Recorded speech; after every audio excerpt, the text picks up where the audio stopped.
I've come to an old lake near my house in Wiltshire. I'm told by the owner there's carp in here. I don't know anything else about it. So really, I'm investigating. What I'm going to do is wander around, put some bait in, a bit of oily, maybe a little bit of pellet, see if I see any signs.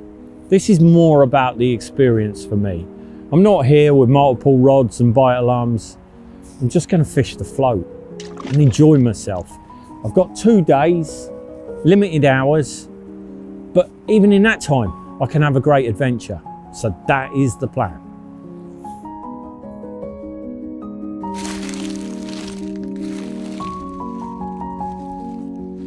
That's really important in winter and the colder months. You need to get a fix. If you're just sitting in a bivvy for days on end, well, certainly for me, I'd get bored. I'm just camping and I don't like that. And you can go out, even with carp fishing, if you find the right place, if you set the right target. You haven't got to set a target of a 40 pounder. If you set a target and your challenge is a 5 pounder, then that's great if you achieve it. You go out with minimum tackle. You don't need to spend a lot of money. You don't need to get cold. The clothing these days keeps you warm. And I can be home for tea. Sounds like lazy man's fishing. Maybe it is, but that's what I enjoy, and that's what you should do, whatever you enjoy. So don't write off these months because there's plenty of adventures to be had.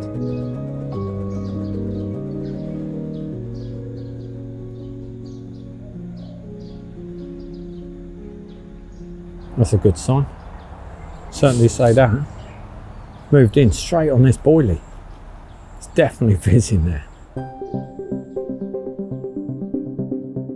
I think the advantage of what I'm doing at the moment, which is float fishing, is you're far more observant. You know, it's so tempting when you put the bite alarms and the bolt rigs out. You're tempted by that foam. You're tempted to lay on your bed chair. Well, when you're float fishing, you have to focus on the water. You've got one rod, and I think that's important. There's not so much disturbance. How I'm fishing, I've just got very little weight on the line. I've just got a bit of peacock quill. It's hardly obtrusive. The carp will also approach the swim differently. When you're float fishing, firmly believe all fishing, they learn by association. So everyone, virtually, when they're fishing for carp, and especially in the colder months, they're putting lines through the water. When you're float fishing, your line's going across the top and straight down. So they've probably not seen that before on many carp lakes. So when they come in, they've got no reason. And I've seen it even with very, very big fish.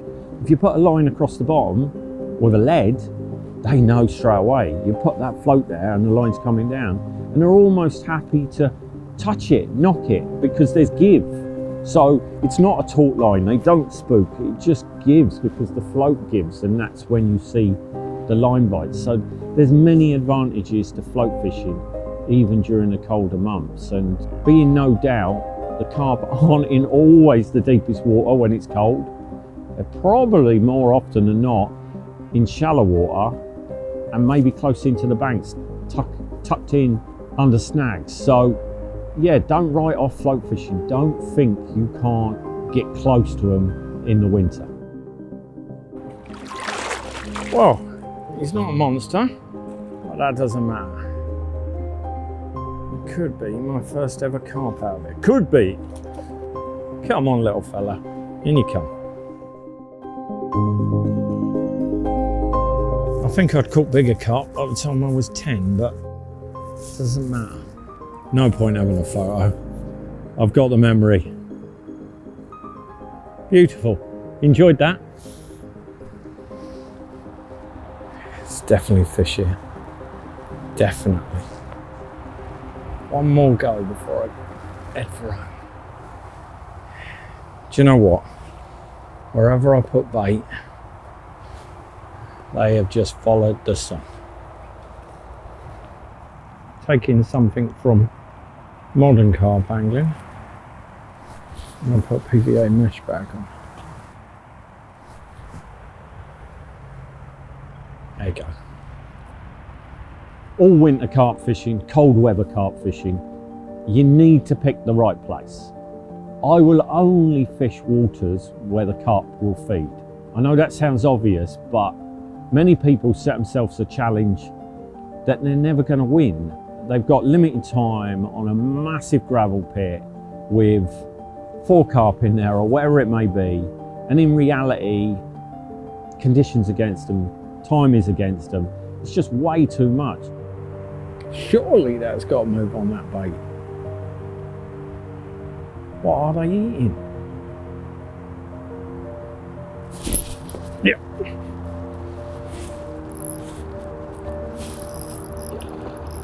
Oh. Ah, lovely. Nice chunky mirror. Sparsely scoured as well. He was down there grubbing around. You know, and I said earlier, what the float does, it allows you to imagine what is happening, and that's why I love it. Ah, it's a nice fish. Come on. Ah. It's caught in brambles, but that is a lovely fish. And the fish gods haven't forsaken me. Fantastic. Just before I was thinking about going home, I've got this. Look at it. Chunky fella. Might be 20 pounds. Pleased with that. Look at that. Yeah, he's a chunky fella. And what a way to catch it on the float. I might have caught more fish bolt rigs, but would I have had any more fun? No, probably a lot less. It's a good day. Right, mate, that's fantastic. What a way to end the day. And I can get home for my tea. So I'm gonna put this carp back. Oh, plenty of strength. I'm gonna head for home and I'll be back tomorrow.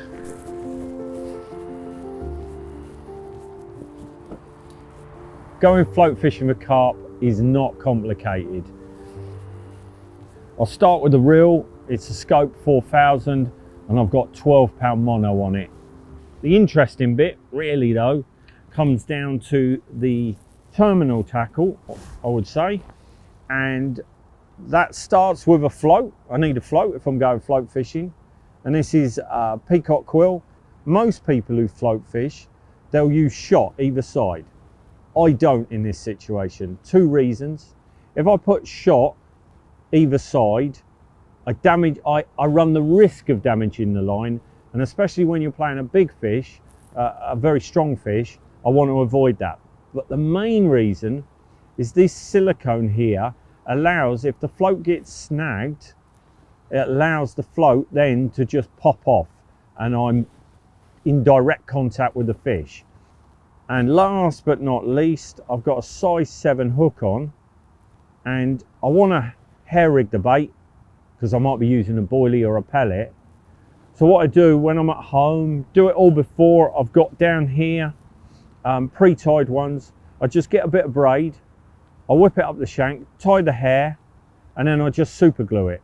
So when I come to fish, all I need to do is just tie it on and I can go again. I can change them at will, nice and easy. I like to prep everything at home, and especially when it's the colder months. I've got some PVA mesh bags down here. Why do you want to do anything when you've got cold fingers?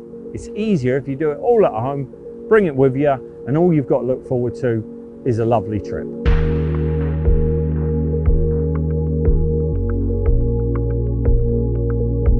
Well, I'm back for day 2. I had so much fun. I just had to come and get another bite. I love float fishing. And it's looking pretty good. So fingers crossed I'll get that fix again. Try and source somewhere with a track record. If you're reading, it did 1 bite all winter and there was 20 anglers on there, then yeah, fine. If that's your bag, then go for it. But if you're just a normal weekend angler, that's insanity. And I said earlier, but set your goals to be realistic, and it's your goal. I keep saying this, but I want to get over, no one cares what you catch, no one cares what I catch. Ultimately, it's your experience, it's your moment, it's your challenge. So if you've set a challenge to go down the canal and they're feeding down there and you want to get 20 out of the canal in winter, you catch that, that's as good as catching a 40 pounder for someone else. It means what it means to you. So don't go over the top with your challenge. Don't push it too far.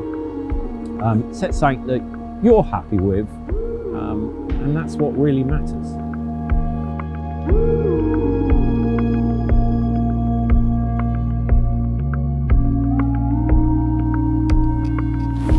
Yep. Oh, I'm sure it's not very, well, it's reasonable, but it's not huge, and of course things 4 or 5 times bigger, but I'm just as excited, honestly. It's so strong for its size, so strong. Someone tell me this ain't great fun. Look at it. Whoa, there we go. This is it. I thought, I don't want to do anything rash now. Turn it over. Yes, that has truly made my day. Do you know what? Almost made this, well, it didn't almost, it did make this more fun because it was more of a challenge.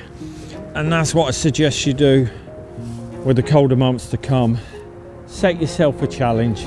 It doesn't matter if it's this big or 30 pounds. As long as you're having fun, that's all that matters. And I can honestly say that was great fun.